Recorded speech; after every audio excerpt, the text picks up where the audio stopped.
ఆ పబ్లిక్ ఇప్పుడు రాముల తాత చేయాలి కాబట్టి మరి పెద్ద మనిషి ఇయ్యాలే మిగురం ముంగటేసుకున్నాడు మందలిచ్చేద్దాం పాన్రి. ఓ తాత ఏం చేస్తున్నావే? గింత కండ కావరం ఆరా మీకు నా రెక్కలని పోంగా కట్టం చేసి సంపాదించితే ఇప్పుడు నాకే అడ్డం తిరుగుతారు.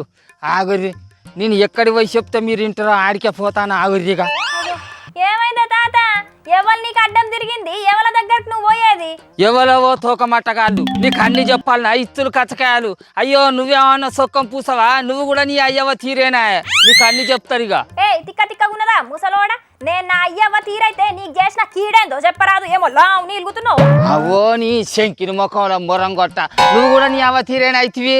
నీ అవ్వ ఏమంటదే? దాని అవ్వగారింటి కాంచెలు ముళ్ళలకు ముళ్ళలు తీసుకొచ్చి నా ఇంటికాడ పెట్టినట్టు ఇగో ఎప్పుడు చూడు నీ బిడ్డలకే బాగా తోడి పెట్టినావు కదా. ఇప్పుడు కూడా వాళ్ళే పెడతారు. పోరాదు పోయి తెచ్చుకోపో అని అంటుంది. దాని సాల్ ముళ్ళేని ముఖంలో మొరం కొట్ట. ఏయ్ ముసలోడా మర్యాదగా మాట్లాడు. మా అయ్యవ్వను మాట అన్నవనుకో మూతి పనులు ఇరుగుతాయి. బరాబర్ అంటేనే బరాబర్ అంట. నేను ఇప్పుడు ఉపాసం వండుకుంటా నా రెక్కల కట్టంతో సంపాదించింది ఇస్తే తినుకుంటుంటాలే. ఇవాళ నేను కానోన్నాయి నానే. ఇవాళ నన్ను మీరు మాట అంటారానే? ఇవాళ నేను పోయి నా బిడ్డల దగ్గర అడుక్కొని తినాలనా? ఎత్త తింటానో ఎత్త చేస్తానో ఇప్పుడు చెప్తాగు.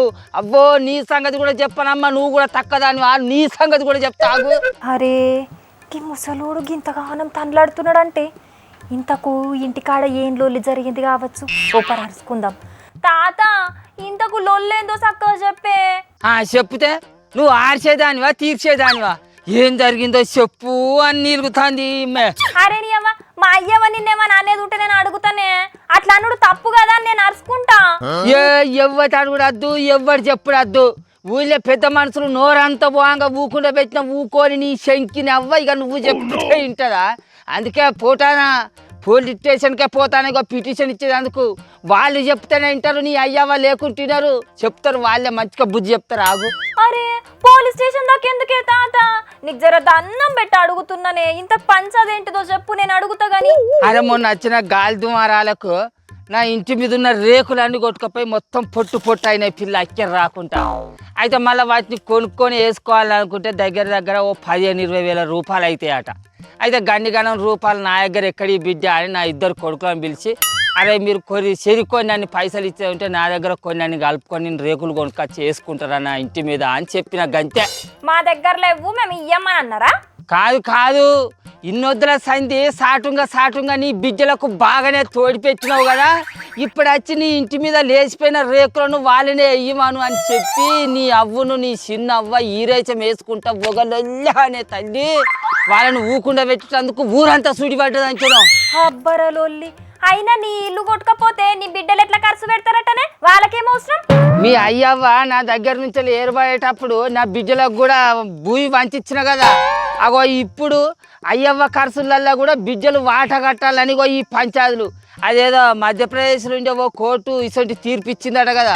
అగో ఆ ముచ్చడు తెలిసిన కాడి నుంచి ఇక నీ అయ్య అవ్వ ఒక సిర్రు బుర్రులానే ఒక తిప్పులాటలానే తల్లి. అరే నిజమేనే తాత.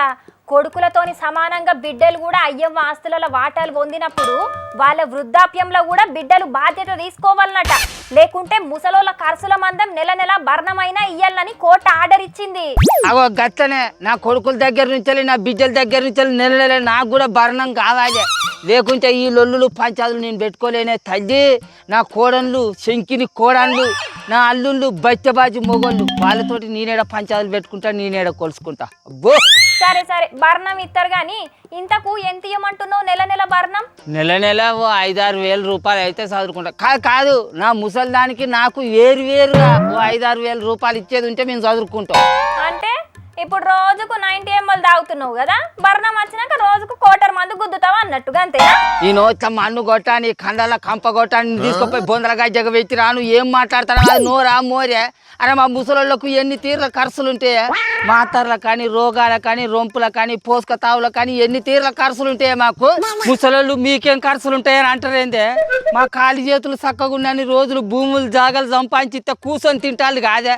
ఇప్పుడు మా భూములు జాగాలు తీసుకొని మమ్మల్ని ఇంత నుంచి ఇవతలకి వెళ్ళగొచ్చి ఇప్పుడు మీకేం ఖర్చులు ఉంటాయి, మీకెందుకు రూపాయలు ఇవ్వాలి అని గీత మాట్లాడతాను లేదే. మీరు ఏమన్నా మనసులేనా? అరే ఏదో బారాష్ ఖాన్ కన్నానే కోపం ఎందుకు చేస్తున్నావు ముసలోడా? నువ్వు అన్నట్టు ఏ ఇంట్లో అయినా గిసుంటి కథలే ఉన్నాయి తాత. పాపం ఉన్నన్ని రోజులు కొడుకులు బిడ్డల కోసానికి కష్టపడ్డ అయ్యవ్వళ్ళు ఆఖరి దశల సాధేటందుకు వంతులు పెట్టుకుంటున్నారు కొడుకులు బిడ్డలు. లేరా వాళ్ళకు నా సొంటి కొడుకులు లేరా, వాళ్ళకు నా సొంటి బిడ్డలు లేరా? రాదా వాళ్ళకు మా సొంటి సాలు రాదా, మా సొంటి కట్టాలు రావా? చూస్తా అప్పటి వరకు తెలుస్తుంది. కానీ ఇక నువ్వైతే నీ కడమ వార్తలు చదువుకో, నేను పోలీస్ స్టేషన్కి పోయి పిటిషన్ ఇచ్చేస్తా, వాళ్ళ సంగతి ఏందో చూస్తా. కానీ అరే తాత నేను మా అయ్యవ్వతో మాట్లాడతా గాని నువ్వైతే ఇంటికి పోవే, నీకు జర పుణ్యం ఉంటది. ఖచ్చితంగా నువ్వు మాట్లాడతావు కదా, మరి నీ మాట మీద ఇంటికి పోతాను. లేకుంటే అమ్మా నేను పోయి కోర్టు మెట్లు ఎక్కింది అనుకో, మరి ఉన్న భూమి జాగాలు అన్నీ నాకు వస్తాయి. మరి లేకపోతే మరి మర్యాద ఉంటుంది. నువ్వు ఖచ్చితంగా వాళ్ళకి చెప్పు, ఒళ్ళు దగ్గర పెట్టుకోమని చెప్పు. నా సంగతి ఏందో, నా ఈ రేషం ఏందో చూస్తారు. మరి సరే సరే పో. ఇక చూసినా అరుల్లా మధ్యప్రదేశ్లో తల్లి దగ్గరున్న ఆస్తిని తీసుకొని అటెన్కాల అసలుకే కాంతలేదట ఒక బిడ్డే. ఇక ఆ తల్లి కోర్టుకు పోయే వరకు బిడ్డలైనా కొడుకులైనా ఆస్తులలో వాటాలు తీసుకున్నప్పుడు తల్లిదండ్రుల పోషణ కూడా చూడాలి అని తీర్పిచ్చింది ఇండోర్ కోర్టు. కన్న తల్లికి బిడ్డ నెల నెల 3000 భరణం ఇయ్యాలని చెప్పింది. ఆయన కొడుకులైన బిడ్డలైనా మనం ఇయ్యాల మన అయ్యవ్వలను ఎట్లా చూస్తున్నామో రేపు రేపు మనకు పుట్టిన పిల్లలు కూడా మనల్ని గట్లనే చూస్తారనే ముచ్చటను ఎందుకు అర్థం చేసుకుంటలేరో ఏందో. ఏమో పోన్రి, ఇయ్యాల రేపు లోకం మీద బంధాలు ప్రేమల కన్నా ఆస్తులు అంతస్తులే ముఖ్యమైపోయినాయి. ఎవల స్వార్థం వాళ్ళది, ఏం చేస్తాం.